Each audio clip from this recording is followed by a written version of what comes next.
Ibu bapak, saudara-saudaraku rahimakumullah, dalam setiap aspek budaya dan kehidupan umat manusia yang dirangkum dalam satu perjalanan peradaban dunia, kita akan mengenal sifat dan karakter manusia pertama hingga manusia yang akan menghadap pengadilan di akhir zaman, yaumil akhir. Ketentuan dan ketetapan inilah kemudian dari sekian banyak manusia yang diciptakan oleh Allah, dari generasi manusia pertama Adam alaihissalam yang diciptakan Allah dengan segumpal tanah liat. Kemudian proses berikutnya dalam studi kasus, dalam proses biologis, laqad khalaqnal insana min sulalatin min tin summa ja'alnahu nutfatan fi qararin makin. Artinya second proses ini, manusia dihadirkan di tengah makhluk sesamanya dalam konteks biologis. Terjadi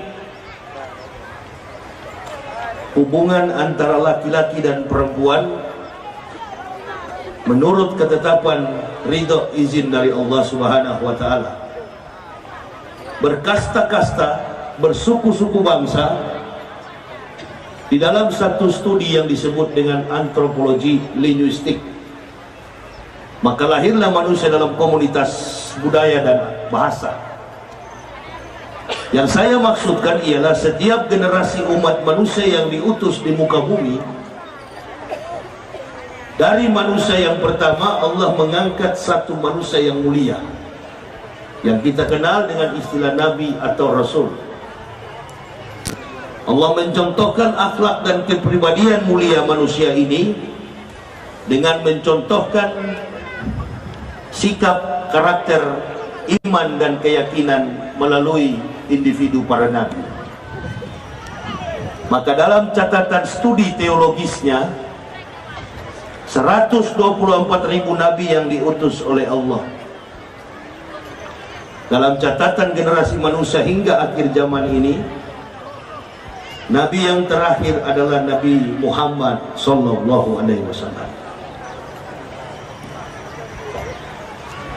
Kenapa tentu kita bertanya, Nabi Muhammad tidak diletakkan sebagai nabi yang pertama, kok nabi yang terakhir?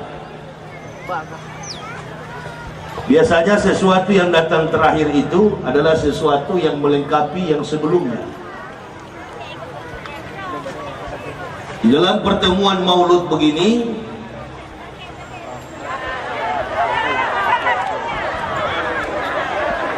kita diperhadapkan dengan persoalan individu. Jadi tidak mengenal suku, tidak mengenal kelompok, tidak mengenal budaya,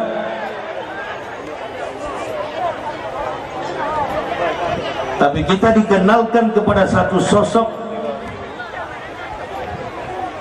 yang tadinya kita berbeda kemudian bersatu. Maka orang yang berpemahaman lemah, orang yang tidak memiliki karakter pemahaman Islam dengan baik, dia akan berkata bahwa Nabi Muhammad ini hanya diutus kepada orang Islam. Nah, ini yang dangkal, ini yang lemah. Lalu dari pendapat itu dia mulai membangun bahwa kalau bukan mengikuti sukunya, bukan mengikuti budayanya, bukan mengikuti hilafiahnya, bukan mengikuti ajarannya, berarti yang lain salah. Ini pemahaman sempit. Bahkan jangan heran tadi malam saya mendapat video di Banda Aceh, orang ribut. Justru permasalahan yang paling krusial, yang paling riskan antara internal Muslim di tempat-tempat yang mayoritas begini. Hadis yang saya bacakan tadi, persoalan yang di Banda Aceh tadi malam justru ada dalam hadis itu. komparasinya, relevansinya adalah kehadiran Nabi Muhammad. Dia bukan Nabi yang diperuntukkan kepada satu suku Arab, kepada bangsa Arab, kepada orang Arab. Wa ma arsalnaka illa rahmatan lil alamin. Bahwa Nabi Muhammad itu diutus oleh Allah, sifatnya sama dengan Al-Quran, hudal linas, bagi seluruh umat manusia. Nah, kalau pemahaman ini dalam benak, mindset, pikiran dan hati kita tertanam, maka segala bentuk perselisihan antara sesama Muslim, baik dari sudut pandang problematika khilafiyah, mazhab, Islam akan menjadi bagus. Ibu bapak, jangan mengidentikan bahwa orang yang dari kafir itu orang yang lemah. Saya paling depan menantang itu. Kalau ada yang mengatakan, oh ini kan Yahya ini kan bekas kafir, lemah. Sorry, justru ibu bapak dan saya nanti kita uji siapa kita yang mualaf. Dari sambutan Pak Camat saja tadi sudah mulai memicu asap. Tenang saja Pak Camat, tidak usah lagi singgung politik, karena cebong dan kampret sudah selesai Pak. Dan Bapak orang Aceh masa tidak tahu kultur Aceh? Di Aceh ini tidak mengenal cebong dan kampret. Di Aceh ini yang dikenal adalah persatuan di bawah garis ketetapan ulama, MPU. Kemana langkah ulama, ke situ masyarakatnya. Saya kasih contoh. Lama saja sedikit Bapak, andaikan saya berhalangan, tadi kan sudah kosong di tengah sini Pak. Sudah, jangan ketawa, dengar saja. Tadi sudah kosong di lapangan, datang si makhluk yang bekas kafir duduk, baru dia terkumpul. Ini yang duduk ini bukan ulama padahal, bukan pejabat. Hanyalah kasihan manusia kafir, ampasnya kafir yang Allah berikan hidayah. Hati-hati dan hati-hatilah kita. Ini maulud ini adalah detektor untuk memperbaiki, mendeteksi kemampuan pikiran dan hati kita. Makanya Nabi Muhammad itu dikenal sebagai Nabi yang tidak hanya oleh orang Islam. Nabi Muhammad ini kalau kita bersolawat kepada beliau, bukan beliau yang suruh, kita yang berkewajiban. Allah dan malaikat saja bersolawat kepada Nabi. Allah dan malaikat saja bersolawat kepada Nabi. Orang-orang kafir memuji Nabi Muhammad. Tapi mohon maaf, beribu maaf, al-islamu mahjubun bil muslimin. Justru kita yang dari Islam kadang-kadang melunturkan wibawa Muhammad. Contoh, sudah jadi pejabat ditangkap KPK. Sudah jadi pejabat berkhianat kepada masyarakat, lunturlah wibawa Nabi Muhammad. Orang yang mau masuk Islam ragu. Kafir punya kesempatan untuk menyalah-nyalahkan Nabi kita Muhammad. Padahal mereka tidak tahu Nabi Muhammad ini juga dihadirkan untuk mereka. Arsalnaka illa rahmatan lil alamin. Nah itu kalau pendapat manusia yang luas pemahaman Islamnya. Jangan dikapling-kapling. Makanya jangan heran kalau orang kafir menganggap Islam ini produk dari Arab. Bukan. Orang Arab sendiri saja banyak yang tidak Islami. Betul apa betul? Betul apa betul? Di Manado banyak orang Arab, di kampung Arab masih minum cap tikus ada. Di kampung saya Manado. Tapi dia dihadirkan untuk memperbaiki akhlak, memperbaiki moralitas kita. Jadi urusan maulud nggak ada urusan politik. Urusan maulud nggak ada urusan finansial. Urusan maulud adalah urusan perbaikan akhlak dan moral manusia. Laqad kana lakum Rasulillahi uswatun hasanatun liman kana yarjullah wal yaumal akhir wa zakarallaha katsiran. Di dalam diri Rasulullah Muhammad sallallahu alaihi wasallam terdapat tauladan yang baik bagi kamu, yaitu orang-orang yang mengingat yaumal akhir, hari kiamat, dan yang senantiasa mengingat Allah. Waskuruni askurkum waskuruni wala takfur. Nabi Muhammad tidak akan kita paham kalau kita tidak paham tentang Nabi Isa. Nabi satu-satunya di dalam Al-Quran yang mengatakan akan datang Nabi Muhammad sallallahu alaihi wasallam adalah Isa alaihissalam. Tapi terlanjur dipahami oleh umat Islam dan Kristen, kalau bicara Isa selalu menghubung-hubungkannya dengan Kristen. Agama Nabi Isa itu adalah agama Tauhid, yang mengatakan hari ini yang kita peringati Muhammad min ba'dismuhu Ahmad adalah Nabi Isa. Wa itzqala Isa ibnu Maryama ya bani Israila ini Rasulillahi ilaikum musaddiqan lima baina yadaya minat taurati wa muwassisiran bi rasulil ya'ti min ba'dismuhu Ahmad. Quran surah As-Saff surat 61 ayat yang ke-6. Ingatlah wa itzqala Isa ibnu Maryama, ketika Isa anak Maryam berkata, wahai Bani Israel, aku adalah Rasul Allah yang diutus di tengah-tengah kamu untuk menggenapkan kitab sebelum aku, yakni Taurat. Tapi akan datang seorang Rasul yang bernama Ahmad, Nabi kita Muhammad sallallahu alaihi wasallam. Pada waktu itu Nabi Muhammad belum datang, karena jarak antara Nabi Isa dengan Nabi Muhammad itu 576 tahun. Nabi Isa dilahirkan 6 sebelum Masehi, Nabi Muhammad dilahirkan 20 April tahun 571. Pada peristiwa Abraham menyerang Ka'bah, sehingga tahun kelahiran, tanggal kelahiran, hari kelahiran Muhammad disebut dengan tahun gajah, karena kisah dan perjalanan historiknya bala tentara daripada Abraha, pasukan kafirun ini menunggangi gajah untuk menghancurkan Ka'bah. Lahirlah Muhammad pada hari itu, Isnain 20 April 571. Belum datang Nabi Muhammad, jauh sebelumnya, 600 tahun sebelum datang beliau, Al-Masih sudah menyampaikan. Hati-hati kita di dalam memahami Islam ini. Jangan saya bicara tentang Al-Masih mulai curiga, ini kan bekas Kristen, jangan-jangan kita orang Aceh dibawa ke Kristen ini. Ya, iya ya. Ini kan Isa kan Kristen. Innalillahi.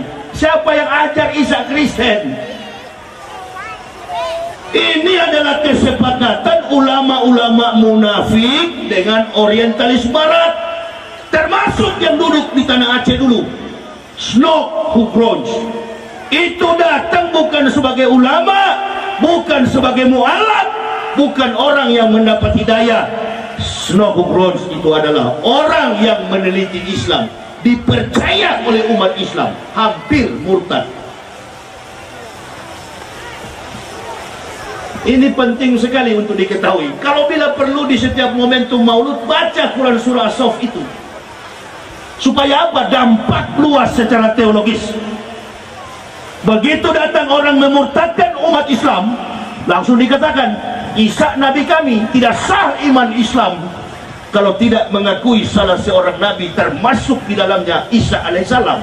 Dalam Al-Baqarah dijelaskan oleh Allah, Qul amana billahi wa ma ursila ila Ibrahim wa Ismaila wa Ishaq wa Yakub wal asbati wa ma utiya Musa wa Isa wa ma utiya nabiyyun min rabbihim la nufariqu baina ahadin minhum wa nahnu lahu muslimun. Katakanlah, kul amanu billah Katakanlah kami beriman kepada Allah, wa ma unsila ila Ibrahimah, dan apa yang diturunkan Allah kepada Ibrahim, wa Ismailah, dan kepada Ismail, wa Ishak, dan kepada Ishak, wa Yakub, dan kepada Yakub, wal asbati, dan 12 keturunan mereka, wa ma utiya Musa, dan kami beriman kepada apa yang diturunkan kepada Musa, wa Isa, dan kepada Isa, dan nabi-nabi dari Tuhan mereka. Kamilah orang-orang yang berserak, kamilah Muslim. Jadi Muslim itu percaya kepada semua nabi, termasuk di dalamnya Isa al-Masih. Beliau yang membentangkan jalan sehingga datangnya Rasulullah Muhammad sallallahu alaihi wasallam. Pahami sejarah itu, maka akan paham tentang Muhammad. Banyak orang Islam yang murtad, bahkan ada orang Aceh juga yang murtad dari Islam. Kenapa? Karena tidak paham sejarah ini. Makanya ketika Maryam hamil, datanglah sekelompok orang-orang Yahudi. Yahudi mendatangi Maryam dan mendesak Maryam, siapa yang menghamilimu? Karena di Israel itu ada hukum rajam, ketemu wanita berzina rajam, wanita berzina hamil tanpa suami rajam.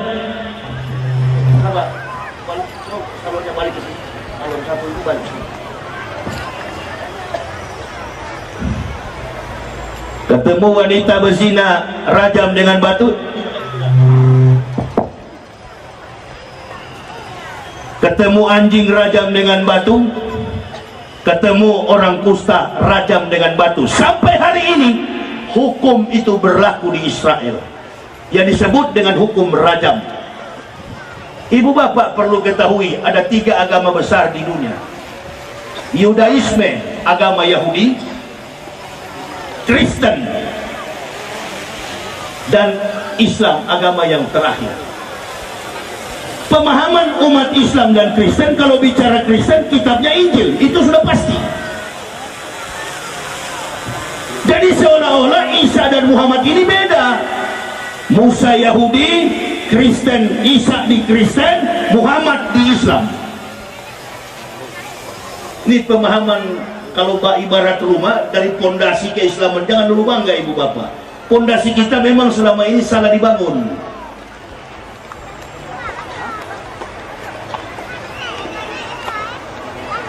Pondasi rumah itu kalau lemah, bangunan rumah itu mudah untuk roboh. Ini kan kalau di Aceh begini, susah kristenisasi masuk. Kenapa? Karena kiri kanan masjid. Yang dikhawatirkan anak cucu kita merantau ke depan.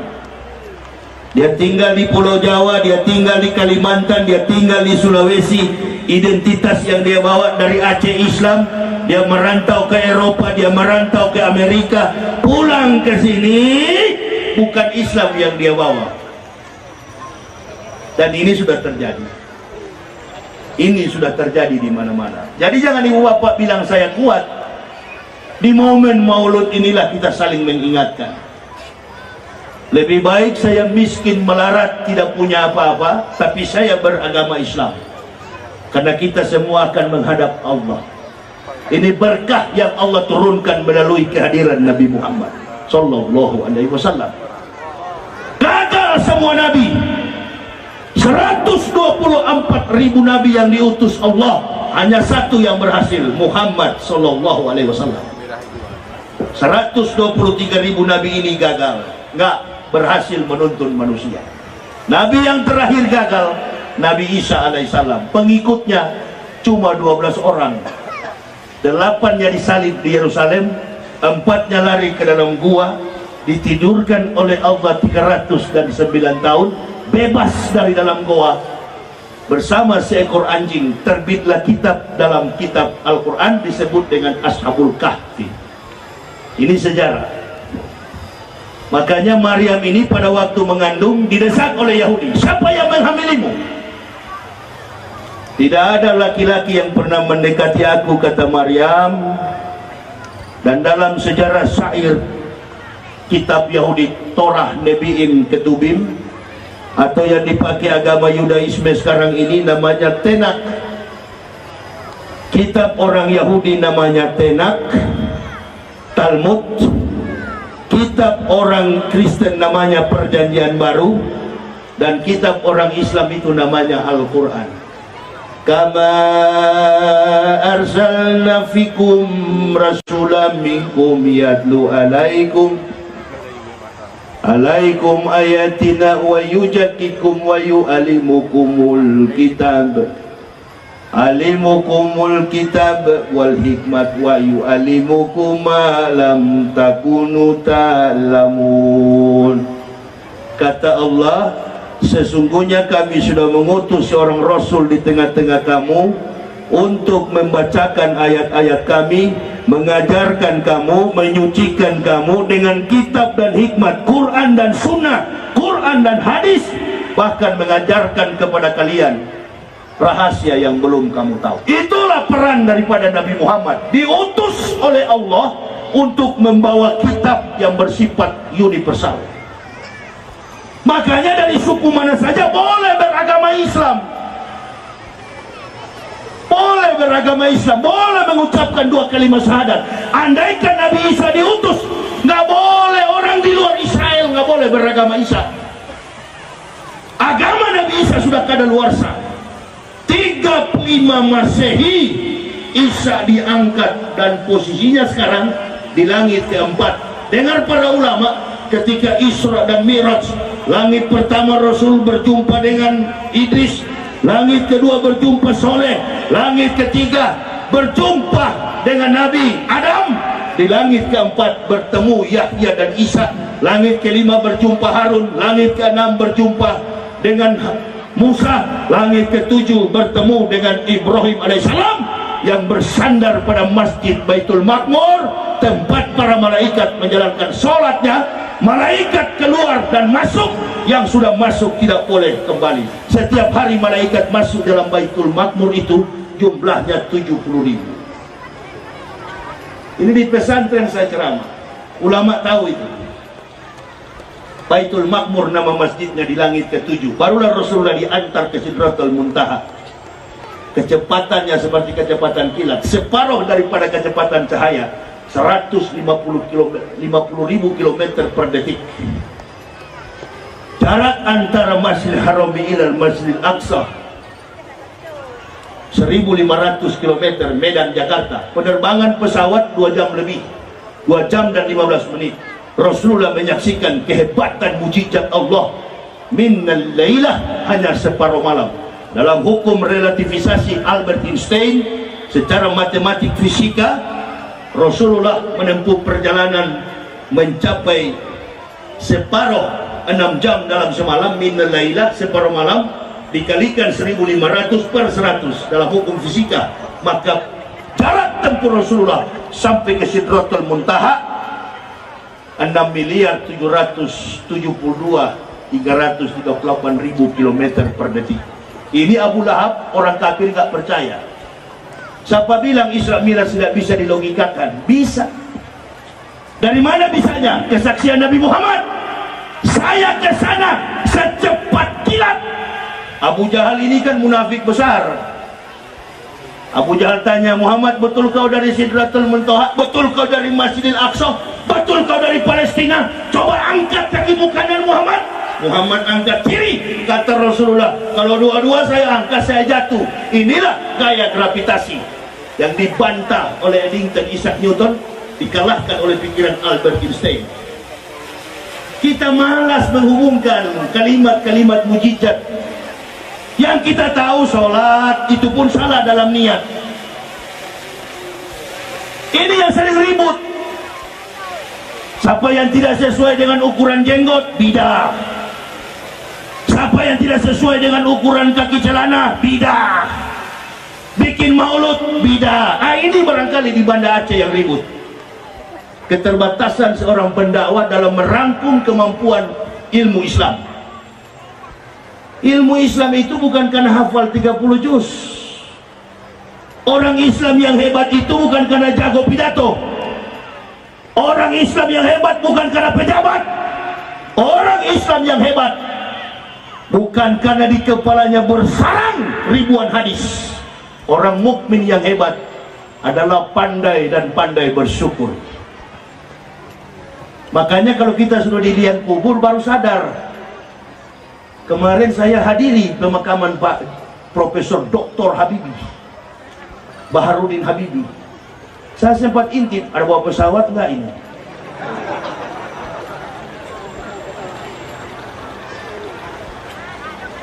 Saya juga pernah hadiri seorang konglomerat mati di Bogor. Saya intip begini, ada bawa dolar nggak? Nggak. Tapi di sana juga waktu saya kafir, saya pernah intip pendeta-pendeta mati. Ada bawa apa di peti mayat? Sepatu, dasi kupu-kupu. Beda apa beda? Beda apa beda? Beda apa beda? Beda. Satu kafir, satu mukmin.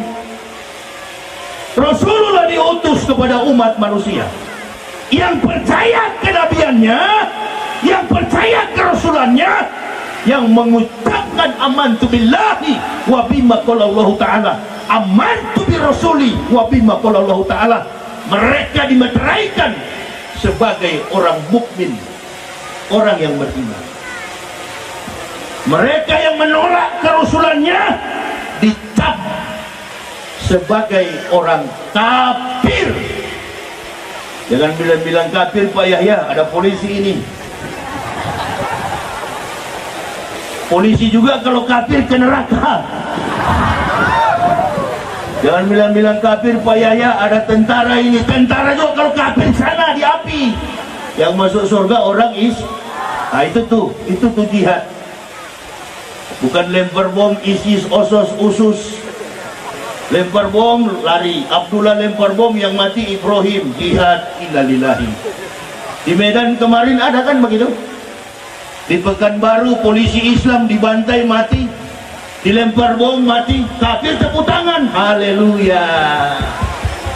Sama-sama Islam berkelahi, berhasil kafir. Makanya kalau mau fanatis berilmu supaya luas.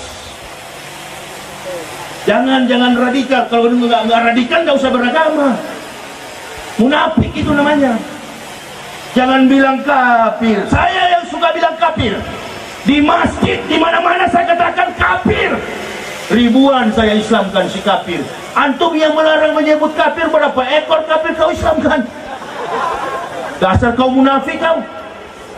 Nah ini. Jadi ibu bapak, kalau mau fanatis ikut langkah saya. Ikut. Itu baru pejuang. Itu baru Islam. Apa yang kita mau bawa ke sana? Innalillahi. Ciputra meninggal dekat rumah saya di Cibubur. Properti developer besar di Indonesia berangkat ke neraka karena kafir.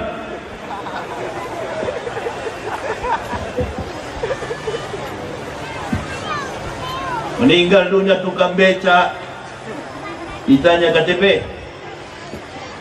Kata mulai di sana kan malaikatnya kalau orang Aceh meninggal diinterogasi sama malaikat Aceh. Nama Mursyid Abdullah. Asal Lok Somawe Samtalira Bayu. KTP periksa. Akan diperiksa nih KTP. Begitu diperiksa Aceh, malaikat yang sambut Aceh, takut Muslim ke apa? Masuk. Karena di Aceh tak ada kabar, masuk. Masuk surga. Belum boleh masuk. Dipanggil oleh Ridwan. Angkat kaki sebelah, ukur kaki celana, berapa panjang? Kaki celana diukur, jenggot pun diukur. Hati-hati. Nah ini yang bikin ribut di Banda Aceh karena ukuran jenggot dan kaki celana. Ada satu kali panitia tanya sama saya, Ustadz kapan berhenti merokok? Nanti dikubur.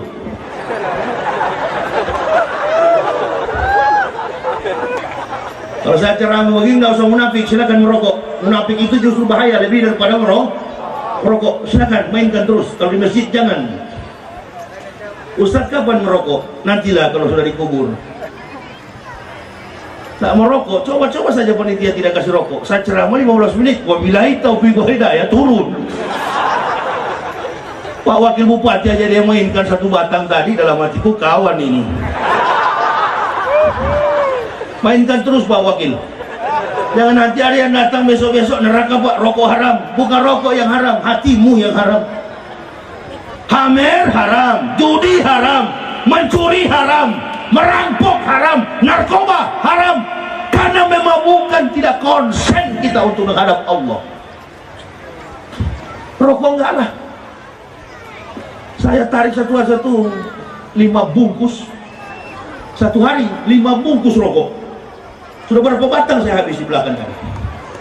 Ini kalau lambat sedikit Pak Wakil sudah hilang saya dari situ. Apalagi ada pesawat dari Lok Sumawe ke Medan langsung Jakarta. Tunggu saja kalian. Karena yang datang ini bukan kaleng-kaleng. Sudahlah bicara. Alhamdulillah kalau tidak merokok. Tidak merokok, alhamdulillah. Secara ekonomi lancar. Tidak ada pengeluaran. Apalagi harga rokok mau naik. Jangankan rokok, BPJS aja naik. Semua BUMN ditilep, nah itu yang haram. Uang asabri ditilep. Apalagi? Janji Pak Jokowi kemarin, Masya Allah, apabila saya jadi presiden, kata Pak Jokowi, pengangguran pasti dibayar.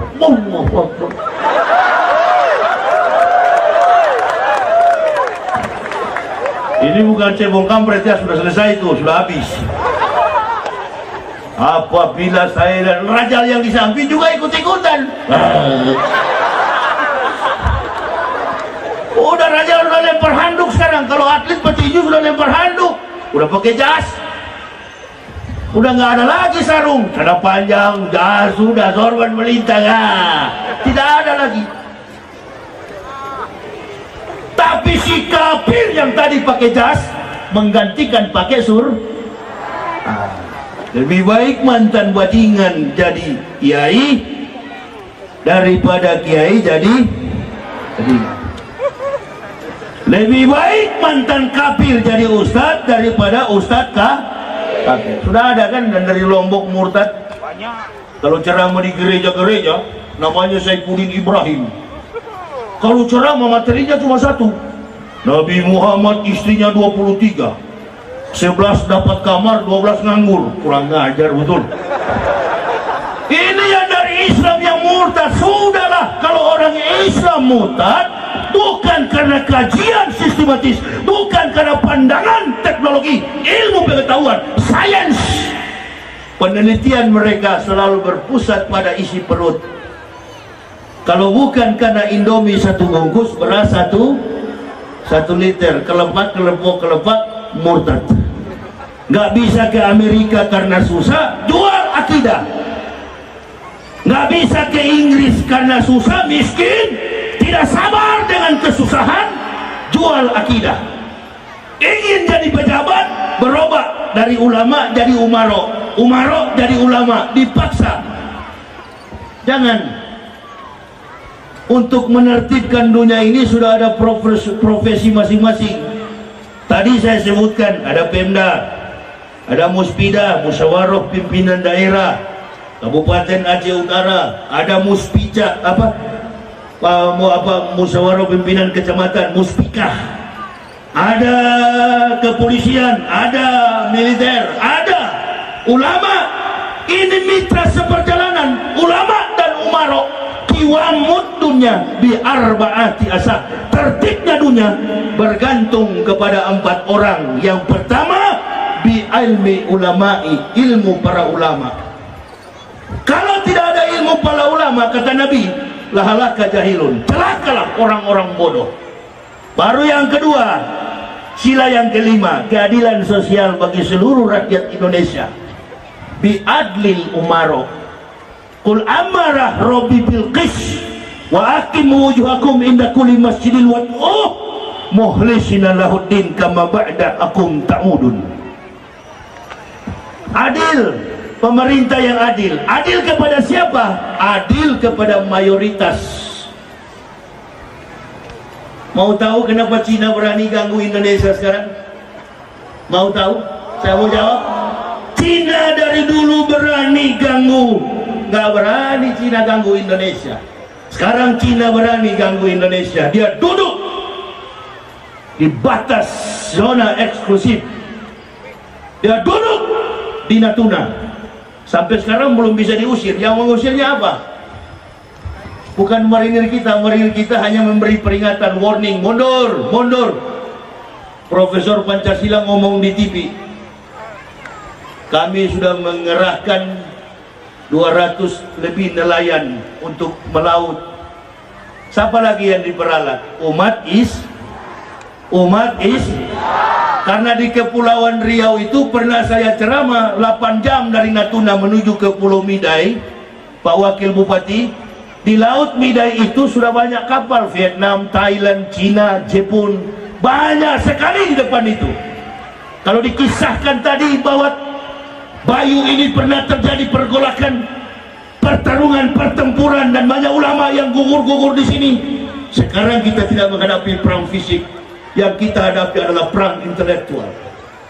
Serahkan kepada polisi, serahkan kepada militer, bi'adlil umaro, biar mereka yang mengurus negara ini. Ciptakan generasi yang kecil-kecil begini, apalagi ini di pesantren. Di pesantren begini ciptakan di momen maulud, masyarakat, remaja masjid, anak-anak santri-santriwati yang kemudian hadir sebagai generasi yang robbani. Aceh merupakan pertanggungjawaban yang besar terhadap Islam di Indonesia. Kenapa? Kalau Islam di Indonesia dia terpuruk, beban moral yang paling besar di pundak masyarakat Aceh. Kok begitu? Bukan di Jawa? Bukan. Karena pertama kali Islam datang di Indonesia dari Aceh.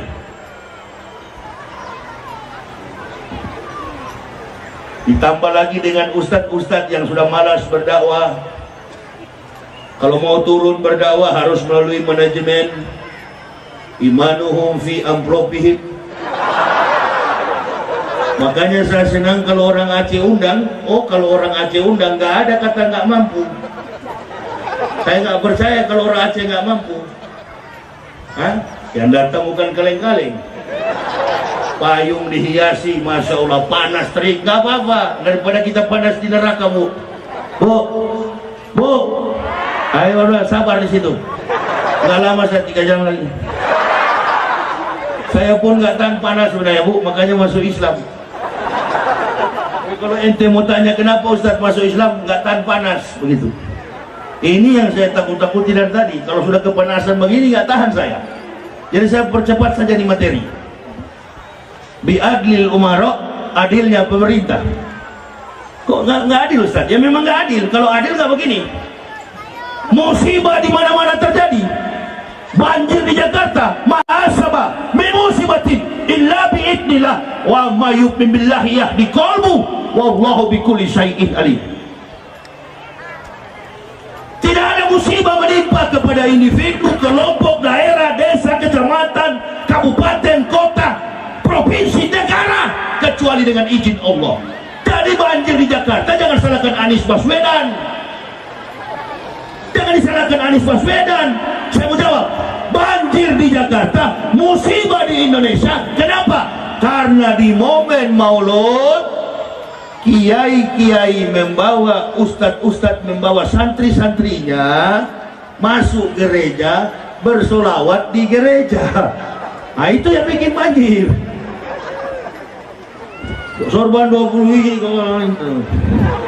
Tolat dalam gereja. Toleransi katanya. Toleransi, bukan toleransi amplop yang kau cari, amplopnya kafir. Mati kau, mampu sama-sama kafir kau. Lebih baik mati lapar saya daripada memakan harta kafir. Makanya kalau Aceh undang senang saya, nggak mungkin harta dari kafir. Tidak ada kabel. Oh, ini transfer cepat itu, masuklah ke Ustadz Yahya. Begitu masuk, nggak mau naik tiket ekonomi. Ustadz bagaimana? Bisnis. Ngapain mau naik ekonomi? Duduk di sana ekonomi di sebelah saya Matius. Oh, kafir. Dia cerita nanti, tuh Yahya masuk Islam, dulu naik kelas, sekarang dia naik ekonomi. Agama lagi jadi rendah. Bukan soal saya, agama jadi rendah. Ustaz bisnis paling depan. Di bandara, di mana-mana, selfie dulu Ustaz, selfie, tinggal capek saya. Tadi pun tinggal saya batasi. Saya pikir-pikir dakwah begini keras di mana-mana di YouTube, saya kira orang benci, sayang orang. Coba kalian datang, iya kan? Sorban putih melintang di kepala seperti ban Vespa, kibulin. Kibulin. Ngaku mau balik, masuk gereja. Ini yang bikin musibah, Pak Wakil Bupati. Ini yang bikin musibah. Kalau di Aceh nggak jadi masalah, nggak ada kafir. Cuma ini persoalannya sesama Muslim. Datang 1-2 orang mengerti hadis, pulang dari Makkah dan Madinah 2-3 tahun, tahu balago Arabik, ditipu kita dengan bahasa Arab. Tidak apa-apa, bahasa Arab itu orang Arab belum tentu paham Islam, belum tentu. Tidak semua orang Arab beragama Islam. Ada juga yang kafir di Arab sana beragama Kristen, Mesir, Koptik. Nah, jadi kita jangan melihat itu. Lihatlah ulama-ulama yang ada di tempat. Saya datang ke sini habis ceramah, Ustaz, ayo kita berkunjung silaturahmi. Kemana? Kuburan Syekh Malikus Saleh, ulama besar Aceh. Pergi ke sana silaturahmi. Kenapa? Karena saya tidak pernah menganggap Syekh Malikus Saleh ini meninggal. Al-mu'minuna la ya'mutuna bal yunqalun. Orang mukmin tidak pernah mati tapi pulang kampung. Bukan menyembah kubur. Nah, datang golongan-golongan yang 1-2 hadis dia tahu, dia datang di situ, dia mulai hantam tuh ulama. Ini kalau kafir lihat gagal sekali ini. Ah, mantap Ustaz ini. Kerjaannya suka mecah-mecah belah umat Islam. Saya begitu masuk Islam nggak peduli. Orang kunut saya ikut kunut. Allahumma dina fiman hadait. Amin. Wa fima fiman apain, amin. Wa tawallana fiman tawallait, wa barik lana fiman, wa qina birahmatika syarah maqadai. Saya aminkan di belakang. Karena kunut menurut ulama NU doa, Nahsabaniyah doa, Al-Wasliyah doa. Orang yang tidak kunut, Muhammadiyah dan lain sebagainya, saya juga aminkan. Lebih cepat, lebih bagus. Kenapa ente berkelahi? Pokoknya perhatikan jamaah, kalau ada ustadz berceramah dan tidak mengedepankan ukhuwah, yang dia bicarakan adalah mazhab, adalah hilafiyah, menjustis sesama Muslim, tinggalkan ustadz itu, anggaplah dia radio rusak. Kalau ente mau keras, sudah diterangkan oleh Al-Fat, asyidau alal kupar, keras dengan kafir. Innamal mu'minuna ikhwah, sesama Muslim itu bersaudara. Jadi kalau mau keras jangan kepada saudara, ente kalau mau keras kepada kafir. Itu baru laki-laki. Kalau mau berkelahi jangan dengan saudara, berkelahi dengan lawan. Dikit-dikit bidah, dikit-dikit kafir, dikit-dikit bidah. Ulama ini salah, ulama itu betul, ulama itu betul, ulama ini salah. Kacau Islam. Dan kalau sudah begini, Islam yang akan rugi. Masyarakat terpecah, pemerintah menurunkan fatwa, polisi bingung mengejar-kejaran. Sementara maling sudah mengincar jendela rumah kita. Motor di parkiran diambil oleh maling. Kita ribut berkelahi di masjid, padahal motor sudah dibawa. Motornya Wakapolres lagi. Berhentilah. Surga yang bagaimana kita mau cari? Surga yang bagaimana? Saya bilang sama istri saya, anak saya, kita masuk Islam gak usah ambisi masuk surga. Surga tidak bisa diambisikan. Al-jannatu mustaqatun ila arba'ati nafarin, talil Quran wa hafidil lisanu mut'imul ji'ani wa su'imina bisahri Ramadan. Surga merindukan 4 manusia. Jadi kita nggak usah rindu ke surga, biar surga yang rindu ke kita. Yang pertama talil Quran, suka membaca Quran. Yang kedua wahafidil lisan, jaga lisan ini, kata-kata kita ini.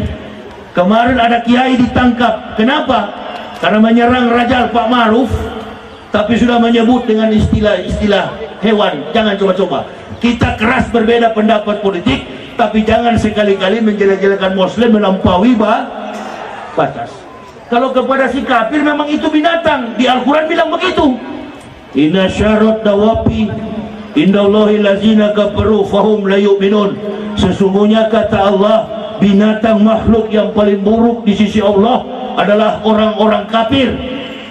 Maksudnya begini, saya dulu binatang, sekarang masuk Islam jadi orang Islam yang murtad dari manusia jadi, nah itu binatang yang murtad.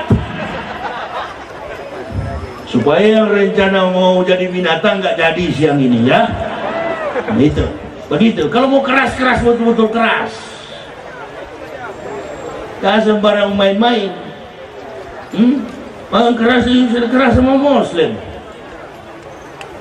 Pengajian 10 orang, bukan Al-Quran, bukan hadis yang dibuka, bukan kitab para ulama. Apa yang dibuka? Kabel ukuran 5 cm, pecahan-pecahan beling. Begitu orang lewat, awas ada yang lewat, sembunyi. Pengajian yang dikaji adalah ukuran kabel, bom molotov. Datang di masjid, datang di Polres, mulai tanya-tanya di mana rumah Pak Anhar Wakapolres ini. Kenapa? Kita lempar bom di situ. Nah, ini kajian teroris. Menghubung-hubungkan dengan Islam. Boleh juga begitu, tapi jangan di Indonesia. Di mana? Di Israel. Yahudi sementara duduk di warung kopi, ente mainkan. Ente rakit bom, ente lempar tuh Yahudi. Ah, itu baru laki-laki. Di Indonesia nggak usah, hanya merusak Islam. Begitu melakukan kejahatan, Islam terbawa-bawa. Ini yang ribut di Banda Aceh. Saya nanti subuh ceramah di Aceh. Insya Allah kalau umur panjang, masih ada umur sampai subuh, akan ceramah di Banda Aceh. Cari ustadz-ustadz yang betul-betul paham. Umar keras, Abu Bakar agak keras, Ali keras, Utsman agak lembut. 4 karakter Nabi inilah yang diwariskan oleh para pendakwah, karena mereka mendampingi Rasulullah dalam berdakwah. Tidak paham jejak politik di masyarakat, nggak usah jadi pendakwah. Jadi nggak ada konsep politik Pak Camat. Ini kita bicara tentang akhlak. Orang Aceh ini sebentar saya meninggal dunia, Pak Wakapolres meninggal dunia, Pak Wakil Bupati akan kembali ke rahmatullah. Kita semua akan ke sana. Anak cucu kita yang kecil-kecil. Apakah Aceh ini tetap Nangro Darussalam 20-30 tahun ke depan? Apakah Aceh tetap Nangro Aceh Darussalam? Apakah Aceh masih dalam keadaan provinsi yang diberkahi oleh Allah, baldatun thayyibatun wa rabbun ghafur? Melihat kehidupan masyarakat kita, bahkan Pak Wakapolres bilang tadi, Ustaz, narkoba berton-ton masuk di Aceh. Hati-hati, hancurkan Islam pakai orang Islam, itu konsep kafir dari dulu. Konsep kafir, hancurkan Islam pakai orang Islam. Nah kalau sudah ribut-ribut begitu, sudahlah, kita pulang pengajian ini yang biasa pakai gamis silakan, ibu-ibu yang pakai cadar mainkan ya. Nah, cuma kalau mau melamar diupayakan jangan pakai cadar Bu. Nah, sudah ada kejadian di situ Bondo. Begitu tiba malam pengantin, ayolah manis. Nah, ini malam pengantin Bu. Begitu dipegang, jangan Mas. Kenapa tunduk? Ini aku lagi datang bintang. Oh ya, sabar. Oh, orang Islam kan sabar. Nunggu 14 hari, haidnya belum berhenti-berhenti. Diminta sama laki-laki nggak dikasih juga. Dipaksa sama yang laki-laki. Ini suamimu, kau istriku, buka. Dipaksa buka. Allahu Akbar, ternyata batang dengan batang, bencong rupa-rupanya. Oh maaf ya, karena waktu melamar kan diinterview sama Mata Najwa, diinterview sama Metro Tipu. Ditanya kenapa nggak tahu Mas? Bukan nggak tahu loh Pak. Waktu melamar itu dia pakai cadar. Oh iya ya. Oh. Jadi rupa-rupanya karena pakai cadar, makanya terkelihatan kalau dia laki-laki. Nah ini hati-hati. Makanya kalau pemerintah katakan di kantor buka dulu cadar, nggak apa-apa, mengalah saja dulu 8 jam, kata Pak Parurosi, Menteri Agama. Saya bukan Menteri Agama Islam, saya Menteri Agama Republik Indonesia. Siapa juga yang mau suruh kau mengaku? Mulai dari atas sampai ke bawah bahasanya politik. Jangan pakai bahasa politik dalam mendidik akhlakul karimah umat. Pakailah bahasa akhlakna. Masya Allah. Itu. Jangan pak. Sudah pemerintah berhenti. Pemerintah katakan jam 8 jam dinas, lepas cadar. Lepas cadarnya lepas. Nah, begitu pulang kantor pakai lagi. Hah? Waktu mau melamar jangan pakai cadar. Nah itu. Hah? Waktu mau melamar bu, dia pakai cadar. Tutupkan begini. Namanya Aminah. Begitu mau menikah, Masya Allah dibuka. Hancur korbannya. Ini ada baiknya juga pemerintah kira-kira begitu ya. Tapi kalau boleh saya sarankan, pemerintah stoplah urus-urus yang begitu, kaki celana, cingkrang, itu kan urusan dai. Saya sudah bilang berulang-ulang di ceramah saya di YouTube ada. Begitu orang Islam mati, meninggal dunia, wafat, kembali ke rahmatullah, 7 langkah malaikat datang, orang melayat pulang, datanglah makhluk mungkar dan nakir akan bertanya. Waktu di dunia Islamnya apa? Oh saya kebetulan NU pak. Oh kalau NU dek surgamu agak ke kanan, Alfamart belok kiri. Nggak ada. Malaikat tukang ukur jenggot, tukang ukur kaki celana tuh nggak ada. Ente apa? Muhammadiyah. Oh kalau masuk surga Muhammadiyah, surganya kiri belok kanan. Ada turun lagi fatwa, Muhammadiyah melarang rokok vape. Fake. Sudahlah urus aja lah. Toto Santoso, Sunda Empire, nasionalitas berbangsa ini sudah kehilangan akal sehat. Masa orang-orang tiba-tiba mendirikan kerajaan. Besok juga saya panitia tanya, Ustadz di mana rumah Ustadz? Kemarin saya masih di Jakarta. Panitia Tabligh Akbar Isra Miraj bulan Maret bertamu ke rumah saya. Lagi nonton TV saya, yang nonton Sunda Empire, Sunda Empire. Begitu datang panitia saya, Ustadz minta alamat, saya kirim, inilah keraton saya. Saya bilang istri saya, dek, apa? Yuk kita bikin kerajaan. Kerajaan apa dek? Kerajaan apa pak? Kerajaan surga. Saya yang jadi raja, kamu jadi permaisuri. Tapi kita bukan naik kuda, naik apa? Naik angkot. Ini masyarakat kita memang kata Nabi, wa ahlu rustaqi bil jahli. Orang kampung karena bodoh.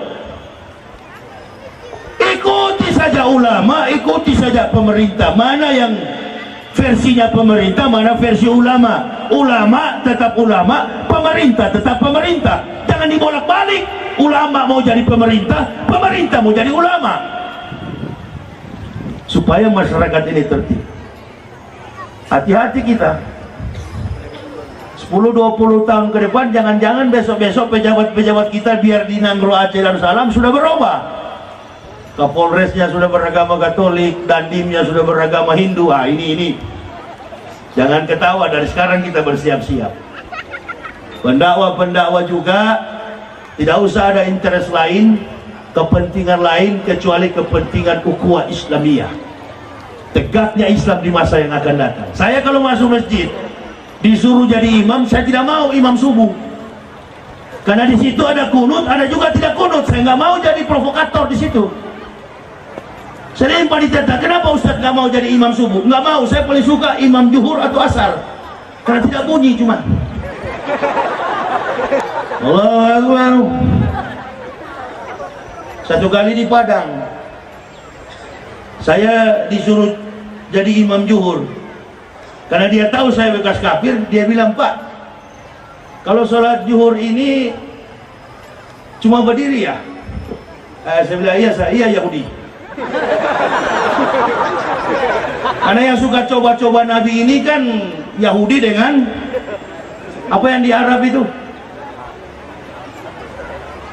Oh Allah dengar doa saya, dikasih mendung ini. Apa yang di Arab itu? Quraisy, kafir Quraisy. Jadi cuma berdiri aja boleh Pak ya? Boleh. Saya berdiri tadi, tapi dalam hatiku, tolong sambung ya. Alhamdulillahillazi khalaqa samawati wal ardh. Sambung. Apa itu Pak? Nggak sambung, itu Al-Quran. Kau tidak usah jadi Yahudi. Kau yang tidak mampu menghafal Al-Quran, jangan disamakan dengan saya. Tidak bisa jadi ukuran orang baru masuk Islam dengan yang sudah lama. Kalau bicara dari latar belakang background kita, masyarakat Sumatera, masyarakat Sulawesi, masyarakat Kalimantan, masyarakat Riau, masyarakat Papua, seluruh provinsi yang ada di Indonesia, dalam kultur budaya kita, secara ilmu budaya dasar, nenek moyang kita dulu-dulunya bukan Islam, termasuk di Aceh. Nenek moyang kita sebelum datangnya orang-orang Arab, kaum Gujarat, sebelum diutusnya baginda Rasul Muhammad SAW, kita, nenek moyang kita adalah kafir. Jadi tidak usah, kau juga bekas kafir sebenarnya dari silsilah. Tapi sayangnya kau malas belajar Al-Quran, saya rajin, itu bedanya. Al-ilma bil kasab la bin nasab.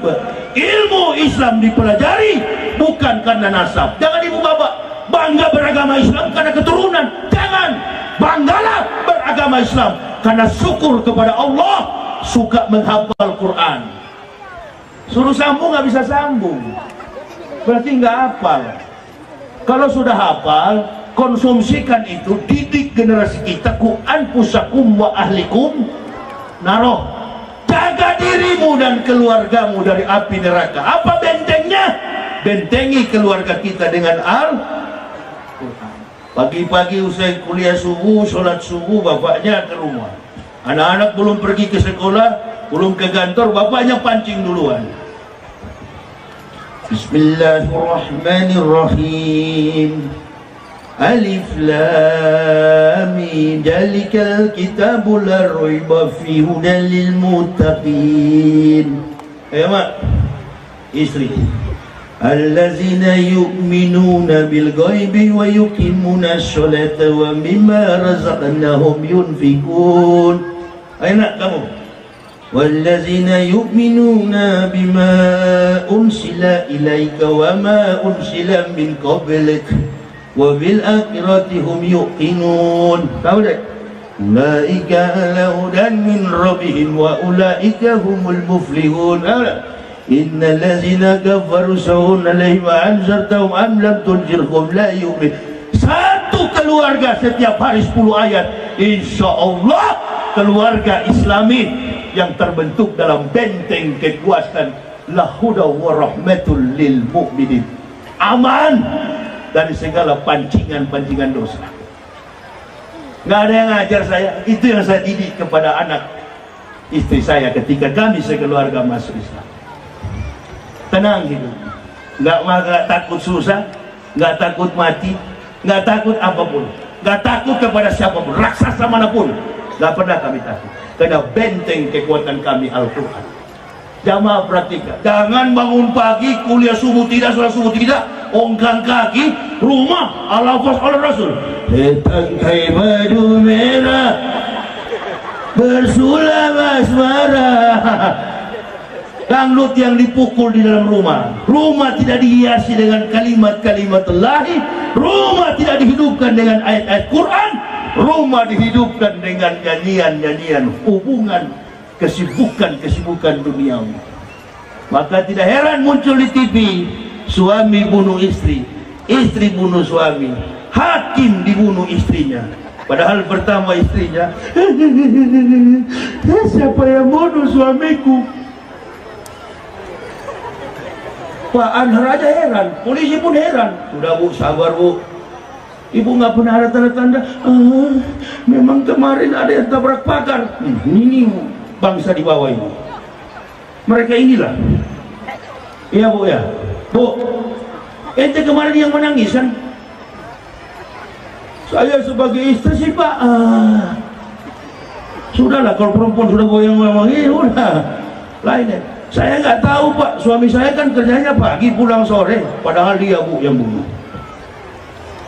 Nggak jauh ini terjadinya di Amerika, hakimnya Jamaluddin. Hakimnya Jamaluddin, istrinya Zuraida, orang Amerika. Hah? Orang Aceh. Rupanya nggak jauh sampelnya ini, contohnya nggak jauh-jauh ya. Alhamdulillah tidak menimpa kepada kita. Kita doakan Ibu Zuraido tetap sabar di penjara. Amin ya robbal. Jangan, justru beliau itu dijadikan contoh oleh Allah. Mudah-mudahan kita tidak Allah sembunyikan aib kita. Nih ibu-ibu juga ini supaya ada yang lihat begitu gagal. Iya ya betul. Alhamdulillah ada mantan kafir yang menyampaikan, saya sadar. Begitu. Hati-hati akhlak rumah tangga, dialog antara suami istri. Adinda, iya bang.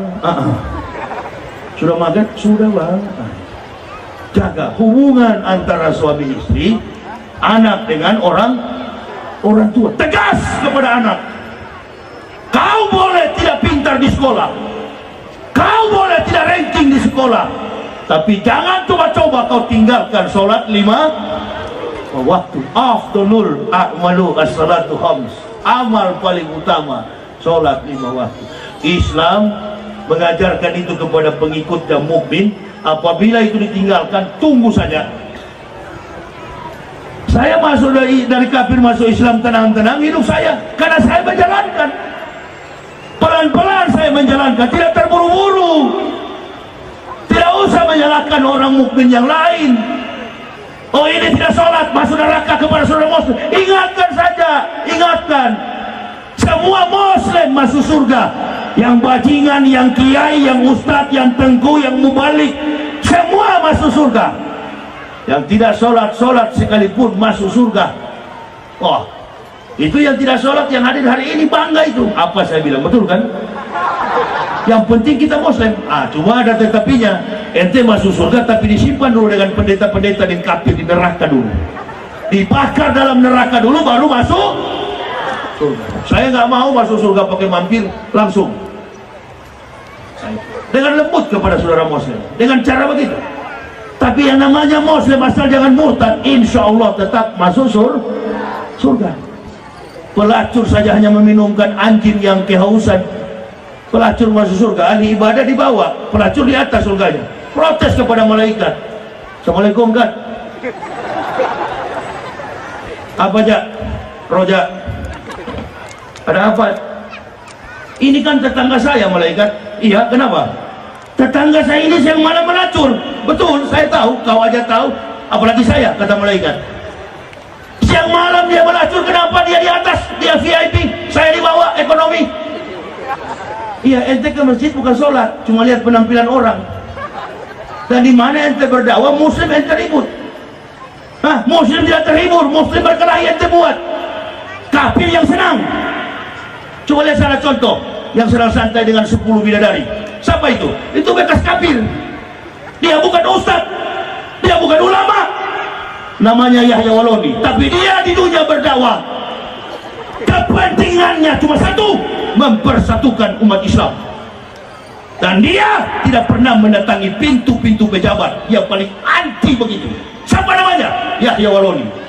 Dia berkeliling di Indonesia. Gotwatun fisabilillahi aurohautun khairun minad dunya wa ma fiha. Dia orangnya kalau ceramah, kata malaikat, habis ceramah asal ada kopi hitam, oh iya ada, sudah dia pulang. Kamu kalau masuk masjid ceramah orang kacau, di mana? Itu di Banda Aceh ribut gini. Rekam jejak digitalnya masih ada. Nah, jadi yang jangan dianggap bahwa penceramah itu aman. Oh penceramah semua surganya paling tinggi. Tidak. Inamal a'malu binniyat, diukur daripada niat.